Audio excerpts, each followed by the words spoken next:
Bien, mis hermanos, vamos entonces a orar en esta noche para, para poder comentar este estudio a las manos del Señor y que Él pueda bendecirnos en la tarea de estudiar estas cosas. Oremos. Señor Dios Todopoderoso, te damos gracias en esta noche que nos permite, Señor, llegar hasta el final de este estudio. Gracias, Padre, por todos aquellos que tú has hecho perseverar, Señor. Gracias, Padre, porque en tu bondad infinita, Señor, tú nos bendices con tu palabra, nos haces valorarla, Señor, y nos haces también, Padre, eh, consagrar nuestros corazones para ti a través de ella, Señor. Padre Santo, te damos gracias porque a través de esta serie hemos visto a Jesucristo, tu Hijo, el Cordero que fue inmolado, Señor, exaltado, Padre, sobre todos los principados y potestades, sobre todos los sistemas del mundo, preservando a su iglesia, Señor, y haciéndola avanzar hasta el fin. Te pedimos, Señor, que así como nos ha bendecido y como nos ha consolado este texto, que continúe, Señor, sustentándonos, que continúe fundamentando, Señor, nuestra vida y nuestro corazón, sabiendo, Padre, que aunque las dificultades en este mundo, Padre, cada vez arrecien más para los cristianos, cada vez arrecien más para tu iglesia, que nosotros tengamos nuestra esperanza puesta en Jesús nuestro Señor, que regresará para juzgar con vara de hierro a todos aquellos que se le oponen y para darnos la eterna bendición de estar en tu presencia en comunión perpetua por los siglos de los siglos a todos aquellos que le amamos, a todos aquellos que hemos creído en Él. Ayúdanos, Señor, a estar en medio de ese número, que aquellos que todavía no te conocen puedan conocerte, Señor, por estas cosas y puedan poner su fe en ti, arrepintiéndose de sus pecados, para que cuando tú vuelvas por tu iglesia, Señor, estemos todos reunidos en tu nombre y disfrutemos de ti, Señor, por toda la eternidad. En Cristo Jesús oramos. Amén y amén. Muy bien, hermanos, entonces vamos ahora a desplegar nuestra presentación.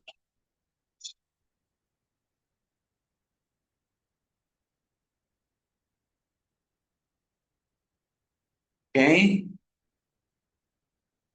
podemos ver ahí, ¿verdad, hermanos? Sí, hermano, sí se ve bien. Muy bien, Gloria.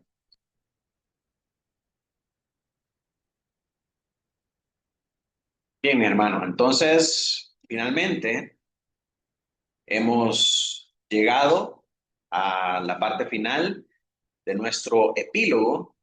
Dijimos que en este epílogo o en esta conclusión consta de dos partes. Primeramente, la conclusión del mensaje de Apocalipsis y segundamente la conclusión del libro.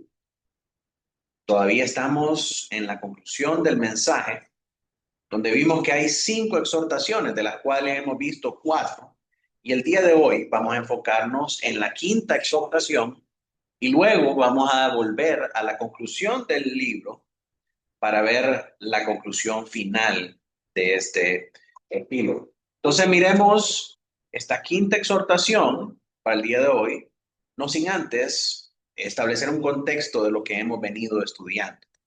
Ya dijimos que esta conclusión del mensaje se basa en 5 exhortaciones a la santidad. La primera exhortación la encontramos en los versos del 6 al 7, en la que Dios declara que las palabras de la revelación son fieles y verdaderas y Cristo anuncia, yo vengo pronto. La exhortación que nos hace es guardar y obedecer la profecía porque quienes lo hacen reciben bendición.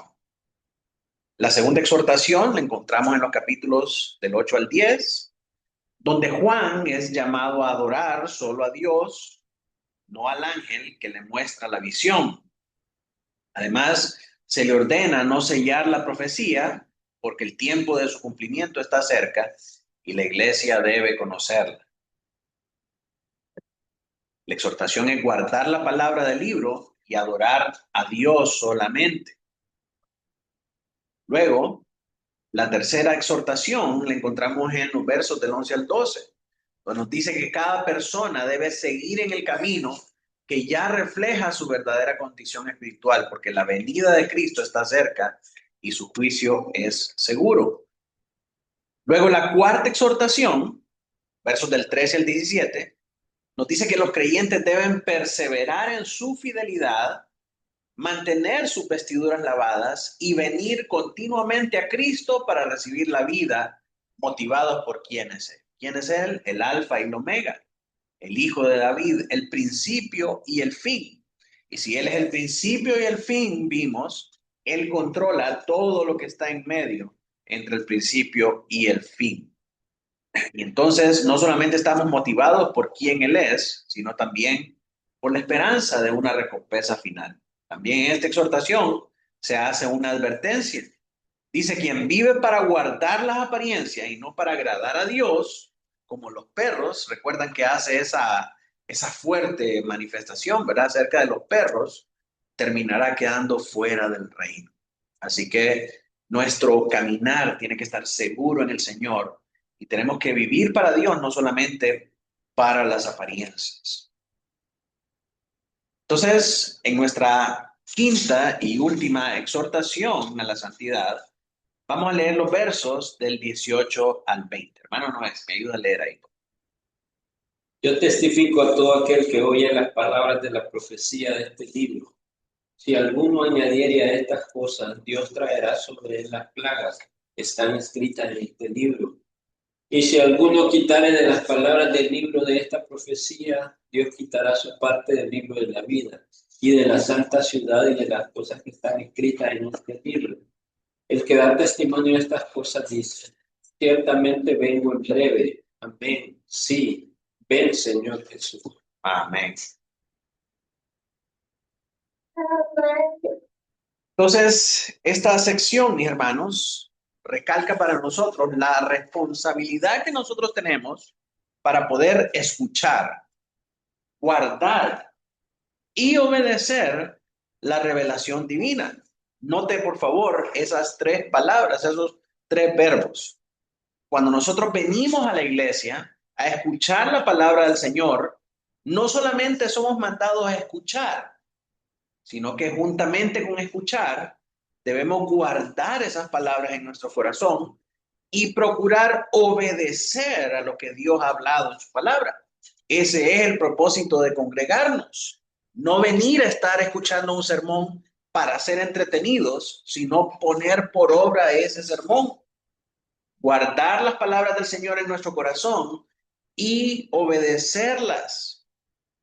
Y mis hermanos, esa acción de guardar es muy importante. Porque yo le pregunto, ¿de qué manera guarda usted el sermón durante la semana? Si probablemente, si yo le pregunto el domingo en la noche, ¿de qué fue el sermón? Muchas cosas se le han de haber olvidado. No digamos el martes cuando yo vengo ya a pasar revisión por el rebaño. ¿Cómo guarda usted esas palabras?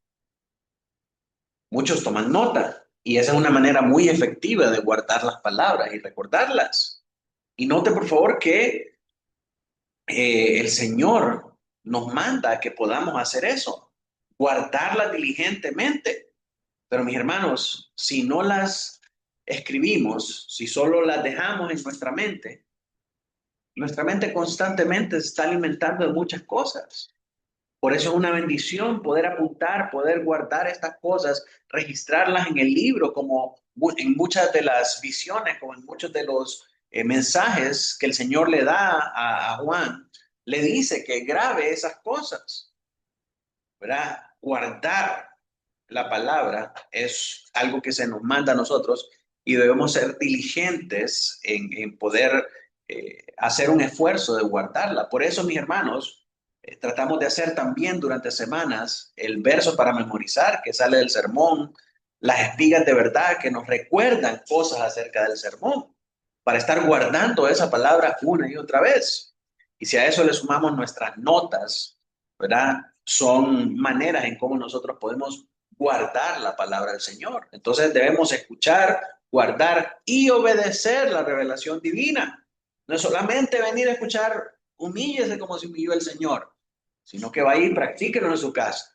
No solamente obedezca como obedeció el Señor Jesucristo, vaya y obedezca en su casa, en su trabajo, en su familia y en todos lados, mostrando que el mensaje profético no es solamente informativo, sino que es profundamente transformador para la vida de la iglesia.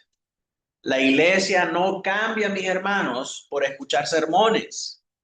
La iglesia cambia por aplicar esos sermones a su vida, por vivir de acuerdo a lo que se predica. Entonces, en nuestro estudio de hoy, vamos a ver la advertencia final y la gracia conclusiva, destacando la santidad de la palabra de Dios y la esperanza viva en la venida de Jesucristo como el cierre teológico y pastoral de todo este libro del Apocalipsis. Entonces, la quinta exhortación la encontramos en los versos del 18 al 20. Comienza primero dándonos una advertencia solemne en los versos 18 y 19. Hermana Emily, si puede leer ahí, por favor. Yo testifico a todo aquel que oye las palabras de la profecía de este libro. Si alguno añadiere a estas cosas, Dios traerá sobre él las plagas que están escritas en este libro. Y si alguno quitare de las palabras del libro de esta profecía, Dios quitará su parte del libro de la vida y de la santa ciudad y de las cosas que están escritas en este libro. Amén. Sí, entonces los versos del 18 al 19 no deben entenderse simplemente como una exhortación general, sino como una advertencia, tanto solemne como judicial. Juan presenta el libro del Apocalipsis como un nuevo código del pacto, paralelo al papel que cumplió Deuteronomio para el antiguo Israel, subrayando la seriedad de que debemos tratar esta revelación profética, esta palabra revelada por Dios, de una manera fiel. Y hay varios paralelos, hermanos, entre lo que Juan está diciendo y lo que el Señor le dice a su pueblo acerca de su revelación, acerca de la ley que el Señor les ha dado, para que puedan guardarla de la misma manera. Entonces, al Juan hablar estas cosas procedentes de Deuteronomio, le está dando el mismo peso pactual de la ley a este testimonio que encontramos aquí de la revelación profética en Apocalipsis. Miremos esos paralelos. El lenguaje de Apocalipsis 22 refleja claramente los tratados que hay en el pacto antiguo, especialmente en Deuteronomio, donde también al pueblo se le prohíbe añadir o quitar la palabra de Dios y se anuncian bendiciones a causa de la obediencia y maldiciones por la infidelidad. Entonces pensemos en esto. ¿Qué significa esto? Cuando Juan usa ese lenguaje de Deuteronomio para referirse a la revelación profética de Apocalipsis, Juan está diciendo, estas palabras son igualmente necesarias, son igualmente santas como es la ley del Señor. Y las mismas prohibiciones, las mismas sanciones por no cumplir esa palabra, como las mismas bendiciones por cumplirla, se aplican también a esta revelación profética de este Nuevo Testamento. Las referencias a las plagas, el testimonio legal y las sanciones refuerzan el carácter solemne y autoritativo de esta advertencia final. Entonces, mis hermanos, el mensaje que el Señor le da a Juan en el Apocalipsis no es un sueño de un trasnochado que vino a tener una imaginación muy vívida acerca de las cosas. Juan está diciendo, esta revelación es tan importante, es tan vinculante, es tan solemne como lo es la ley en el antiguo pacto. Leemos algunos textos de prueba. Deuteronomio 4, del 1 al 2. Emilio, si puedes leer ahí. Ahora pues, oh Israel, oye los estatutos y decretos que yo os enseño, para que los ejecutéis, y viváis, y entréis, y poseáis la tierra que Jehová, el Dios de vuestros padres, os da. no añadiréis a la palabra que yo os mando, ni disminuiréis de ella, para que guardéis los mandamientos de Jehová vuestro Dios, que yo os ordeno. Entonces, lo que está diciendo acá es lo mismo que está diciendo Juan, para que escuchemos, guardemos y obedezcamos esta palabra sin quitarle y sin aumentarle. Deuteronomio 12:32, hermano Ludwig. Cuidarás de hacer todo lo que yo te mando, no añadirás a ellos ni de ellos quitarás. Amén. Deuteronomio 29, del 19 al 21, Emanuel. Y suceda que al oír las palabras de esta bendición, él se bendiga en su corazón, diciendo, tendré paz, aunque ande en la dureza de mi corazón, a fin de que con la embriaguez quite la sed.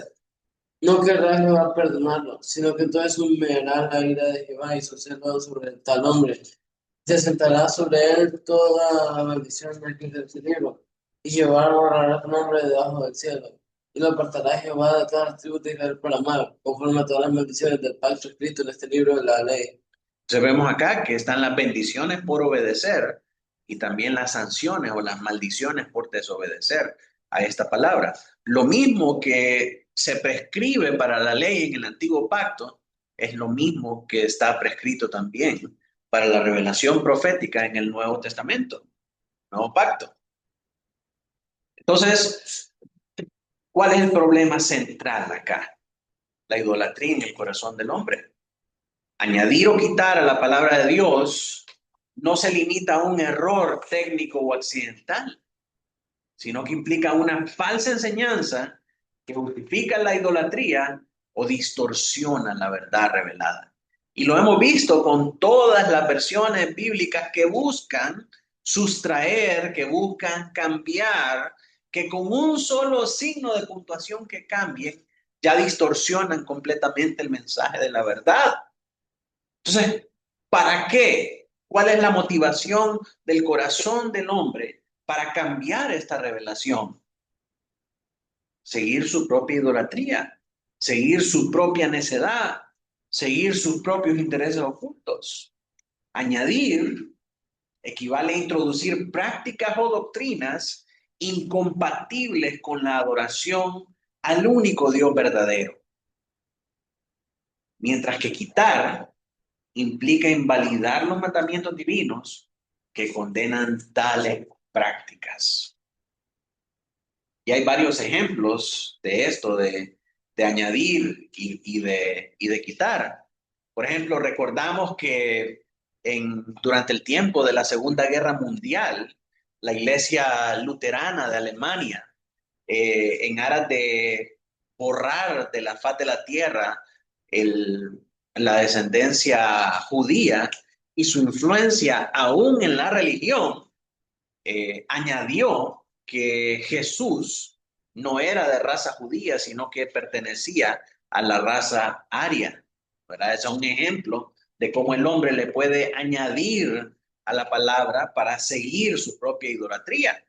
También hemos visto casos de sectas, religiones y herejías que le quitan a la palabra para distorsionar su mensaje y promover sus enseñanzas erróneas. Por ejemplo, los testigos de Jehová, que con solo cambiar signos de puntuación cambian completamente el mensaje. Cuando el Señor le dice al ladrón en la cruz, de cierto te digo que hoy estarás conmigo en el paraíso, los testigos de Jehová cambian el lugar donde aparecen los dos puntos para que el mensaje diga, de cierto te digo, hoy estarás conmigo en el paraíso. Entonces, al hacer ese pequeño cambio, ya lo que está implicando el mensaje es que la muerte de este ladrón en la cruz y su entrada en el paraíso no es inmediata, sino que es cuando el Señor venga e inaugure el paraíso terrenal literal que los testigos de Jehová promueven y esperan. Y así podríamos citar también muchos otros ejemplos, ¿verdad? De gente que le sustrae a la Biblia para poder incentivar sus propias herejías y sus propias enseñanzas falaces, sus propias enseñanzas falsas. Por ejemplo, el código real de los judíos quita la palabra Señor en referencia a Jesús, ¿verdad? Y lo presenta únicamente como el Mesías, pero no lo presenta como Señor. Entonces ya ellos le están quitando palabras a la revelación. Así que el Señor advierte contra esto, y esta advertencia no está dirigida a los paganos, sino que está dirigida a la iglesia. Está dirigida a la comunidad visible y profesante de la fe. El mensaje se conecta directamente con la situación de las iglesias del Apocalipsis en los capítulos 2 y 3, donde los falsos maestros estaban promoviendo la idolatría y la inmoralidad. Mis hermanos, pensemos de dónde viene muchas veces la idolatría y la inmoralidad dentro de la iglesia. Proviene de dos cosas. Primeramente, bajar la visión de Dios y elevar la visión del hombre, como lo vimos en el mensaje de este domingo. Y en segundo lugar, al elevar la visión del hombre, dejamos relegada la importancia de la palabra del Señor.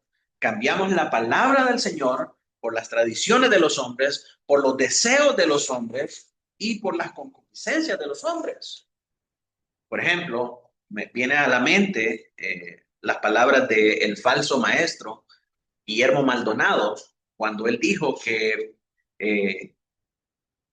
vivir de acuerdo a lo que Dios ha revelado en su palabra es bueno. Eso es excelente. Pero eso es, dice, vivir de acuerdo a lo que Dios reveló en el pasado.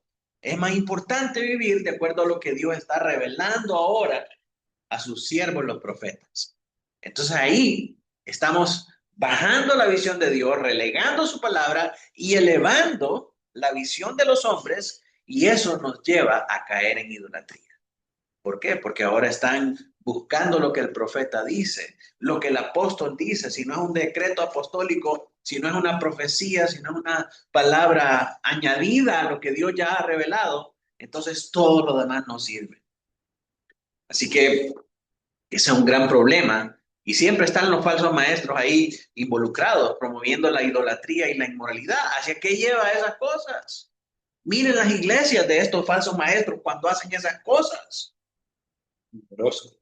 Sí, Guillermo Maldonado, fracasado en su matrimonio, su mujer yendo a vivir con otro hombre, luego volviendo a la iglesia y volviéndose a casar con él para seguir manteniendo ese engaño. Ese es un hombre que está completamente descalificado para el ministerio. Pero la promoción de estas falsedades, bajar la vista de Dios, elevar la vista de los hombres, relegar la palabra de Dios a segundo plano, conduce a esta idolatría y a esa inmoralidad. Mostrando que el mayor peligro surge muchas veces desde adentro del pueblo de Dios. Y mis hermanos, por eso es que los falsos maestros son tan difíciles de detectar. Y nosotros tenemos en verdad una labor muy importante, hermanos, a estar con los oídos abiertos, a estar con los ojos abiertos para detectar a los falsos maestros. Porque en cualquier momento, cualquiera de nosotros, hermanos, guiados por las motivaciones carnales de nuestro corazón, podemos caer en un error. Ninguno de nosotros está libre de eso. Ninguno de nosotros está exento de eso. Pero debemos saber que cuando un siervo de Dios está sujeto en obediencia a Dios y su palabra y rinde cuentas a una iglesia, arrepentirse de un error, clarificar su error públicamente, es lo que el Señor espera de esa persona. O sea, no estamos exentos de caer en errores, ¿verdad? En algún momento podemos predicar algo que no está conforme a la Escritura. Y por eso, mis hermanos, todos nosotros como iglesia debemos estar escuchando atentamente a lo que predican todos los hombres, todos los maestros de la iglesia, empezando por mí como pastor. Debemos estar escuchando, y si algo no está claro, si algo suena contrastante con la Escritura, debemos cuestionarlo. Debemos eh, evacuar esas dudas, esos errores y esas discrepancias, ¿verdad? Sin que haya un sentimiento de culpa, como, ay, no, pero es que ¿cómo le voy a decir al pastor? Si el pastor es mi amigo, porque es su amigo y porque lo quiere, tiene que decirle, está equivocado, ¿verdad? Y estamos de acuerdo, hermanos, que muchas veces, esas conversaciones van a ser incómodas, pero son necesarias, mis hermanos, para poder dilucidar la verdad, para poder elucidar la verdad, perdón. Y es necesario, y mis hermanos, ninguno de nosotros se tiene que sentir ofendido o se tiene que sentir resentido porque le piden explicaciones de algo que no estuvo suficientemente claro. Por eso para mí, hermanos, desde el día 1 de que el Señor me llamó al ministerio pastoral, ha sido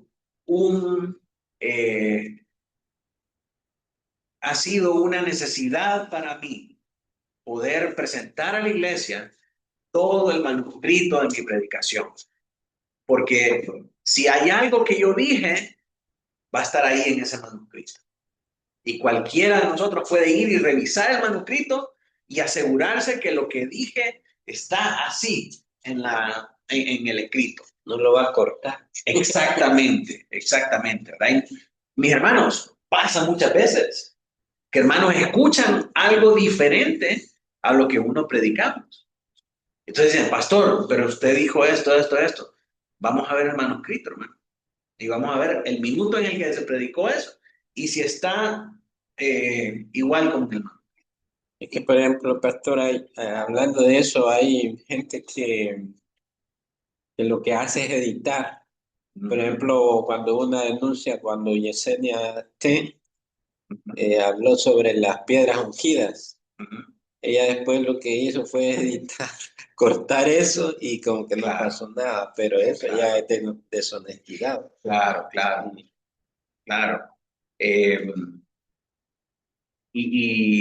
Pues bueno, el hecho de que esté el manuscrito, ¿verdad?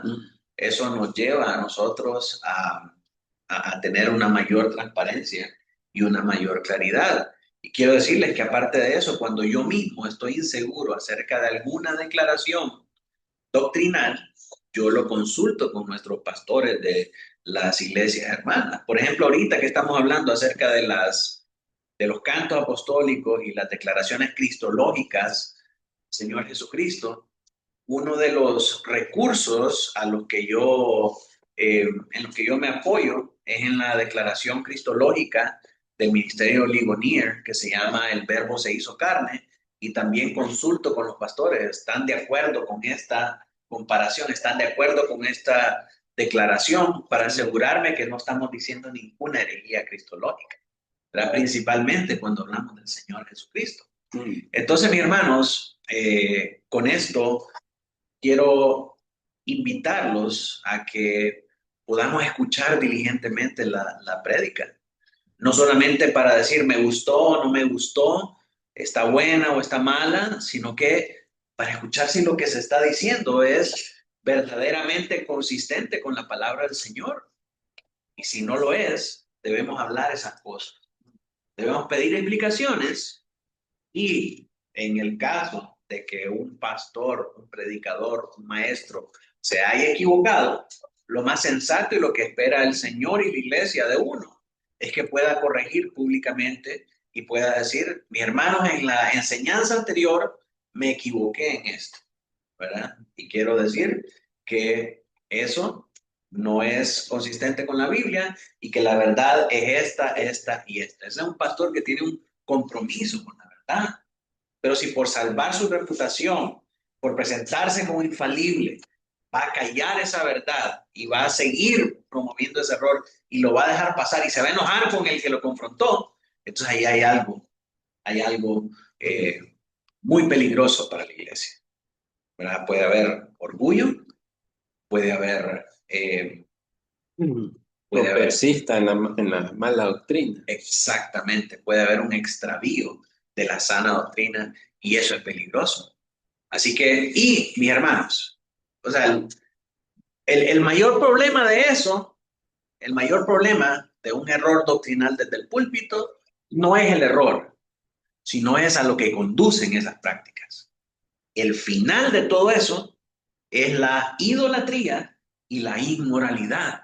Y por eso debemos corregir en el momento, para que no deambulemos en el desierto y vayamos a ser becerros de oro. Así que todos tenemos ese compromiso, mis hermanos.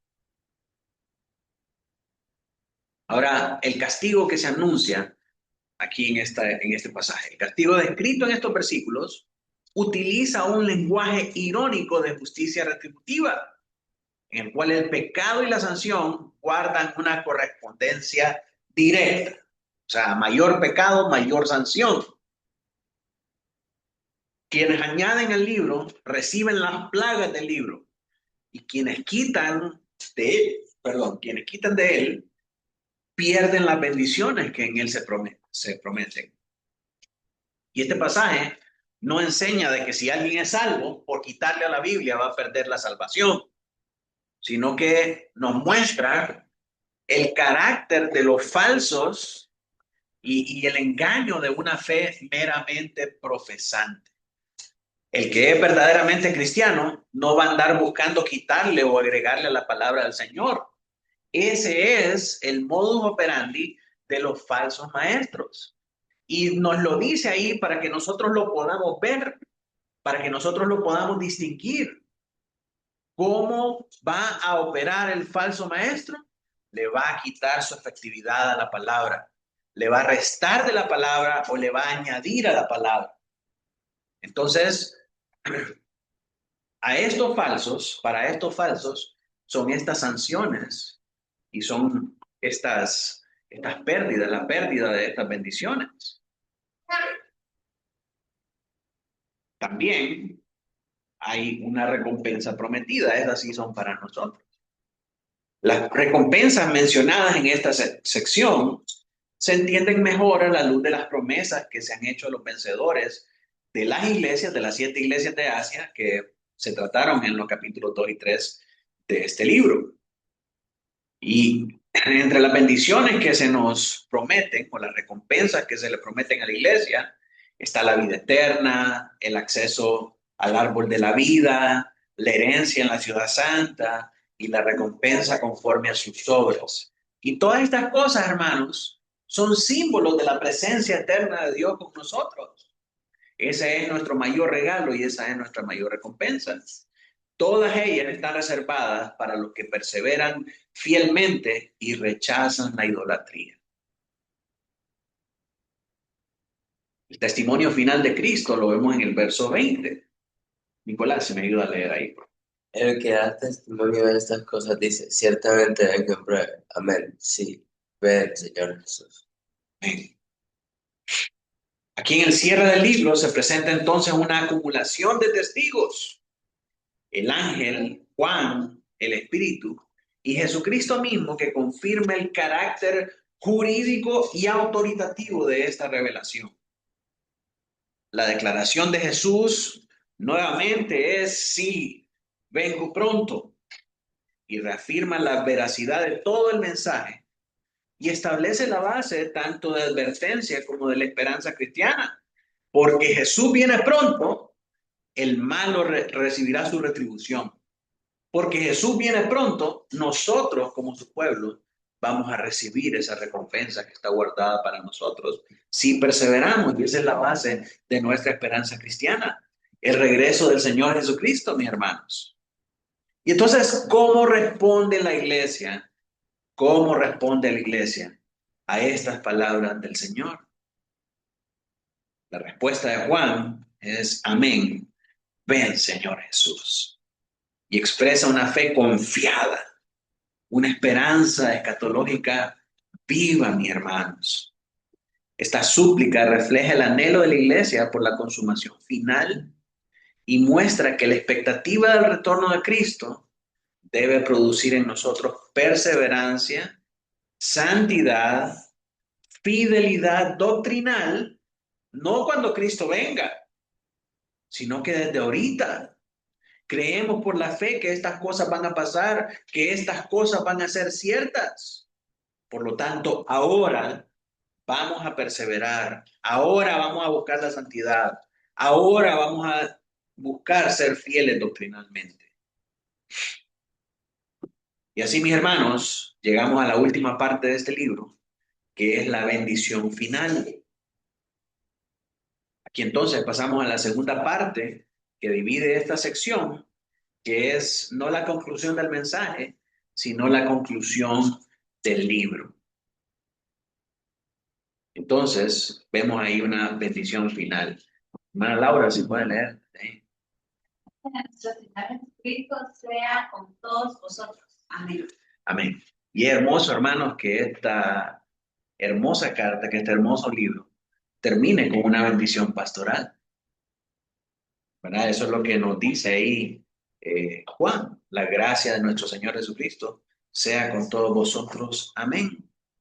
Esta es una bendición típica de las cartas del Nuevo Testamento. Y declara que la gracia del Señor Jesús sea con todos. Esta gracia no solamente nos consuela, sino que nos capacita como creyentes para poder entender, para poder creer y para poder obedecer al mensaje recibido, extendiéndose a toda la iglesia sin distinción. En otras palabras, ¿cómo tenemos o podemos tener nosotros una garantía de que cuando recibamos el mensaje del Señor, lo vamos a escuchar, lo vamos a guardar en nuestro corazón y lo vamos a obedecer? Por su gracia? Por su gracia. Todo lo que hacemos, hermanos, en el marco de la iglesia, salud, es por la gracia de Dios. Si nos mantenemos fieles, es por la gracia de Dios. Si no hemos caído en un pecado de inmoralidad escandalosa, es por la gracia de Dios. Si perseveramos en la santidad, es por la gracia de Dios. Entonces, al saber que esa gracia ha sido dispensada libremente para todos nosotros, eso nos da a nosotros la garantía de que podemos escuchar, guardar y obedecer el mensaje. Así que damos gloria a Dios por esa gracia, mis hermanos. El énfasis pastoral de Apocalipsis es que la fidelidad perseverante conduce a una bendición eterna. Mientras que su énfasis teológico central es que esa obediencia culmina en la adoración y en la glorificación de Dios y del Cordero. Y esto es un hermoso contraste, hermanos, porque vemos que la idolatría o la desestimación de Dios y de la palabra de los falsos maestros lleva hacia la idolatría y hacia la inmoralidad. Pero la fidelidad perseverante de los creyentes lleva a la adoración de Cristo y a la glorificación de Dios y del Cordero. Todo el libro se mueve dentro del marco del famoso ya, pero todavía no, llamado a vivir hoy a la luz de la gloria futura.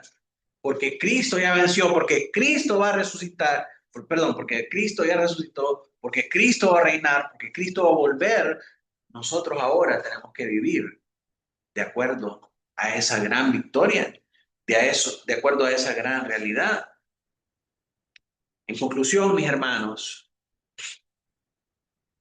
Apocalipsis nos llama a cuidar con celo nuestra fidelidad doctrinal y a rechazar toda forma de idolatría visible o encubierta. Y examinar si nuestra fe es genuina o solamente una fe externa. Vivir conscientes de la venida pronta de Cristo nos impulsa a perseverar en santidad, en obediencia y en verdad, confiando plenamente en la gracia del Señor que nos sostiene hasta el fin. Así que, mis hermanos, de esta manera llegamos al final del Apocalipsis. Damos gracias al Señor, hermanos. Damos gracias al Señor, hermanos, porque es un momento hermoso en el que podemos concluir algo que comenzamos hace un buen tiempo. Hay dos cosas que me gustan mucho de las series. cuando arrancamos y cuando terminamos, ¿verdad? Porque arrancamos con gran expectativa, un montón de hermanos nos acompañan, y cuando terminamos porque llegamos a la meta final. Y esta es Los perseverantes. Sí, los que perseveraron al final. Y tenemos que aprender, mis hermanos, a disfrutar estos momentos de estas victorias, porque reflejan el carácter del Señor Jesucristo. ¿Verdad? La Biblia nos dice que el que comenzó la buena obra la va a terminar hasta el día de Cristo.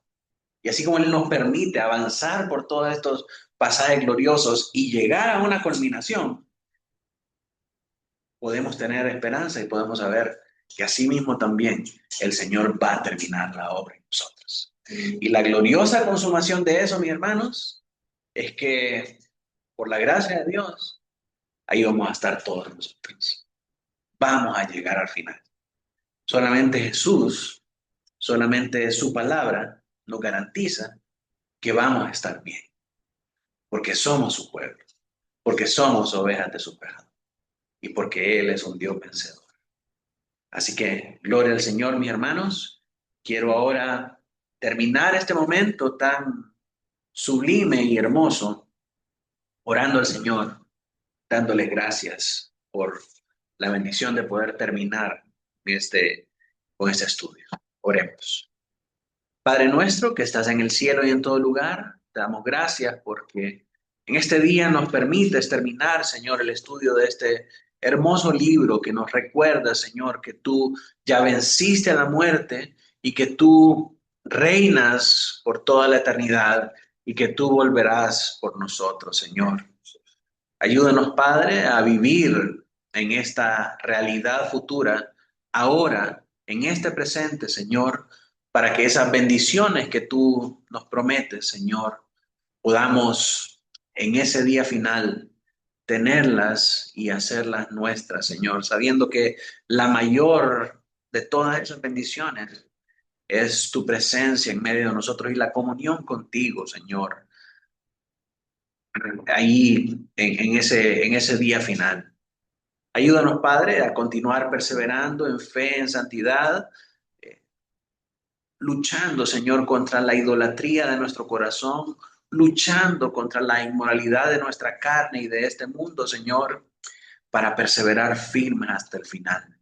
Sabemos, Señor, que podemos lograrlo porque tu gracia está con nosotros y ha sido dispensada libremente en el Señor Jesucristo.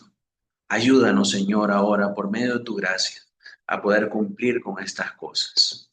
Gracias, Padre, porque nos das la fuerza, la constancia y la disciplina para perseverar, aún en medio del desánimo, aún en medio de los problemas, aún en medio de las tribulaciones, Señor. Tú nos llevas en el hueco de tu mano, nos sostienes, Señor, y nos haces perseverar hacia el final y pones nuestros pies en lugares altos, Señor. Te damos gracias en esta noche, Padre, y encomendamos nuestras vidas a ti, sabiendo, Señor, que tú eres un Dios bueno, que tienes cuidado de nosotros y que no pasará nada, Señor, que tú no hayas ya estimado, Padre, para asegurar que nosotros estaremos en el día final contigo, Padre. Así que nos abandonamos, Señor, en tus manos, en tu plan, para que tu voluntad se haga en nosotros. En el nombre de Jesús, amén y amén.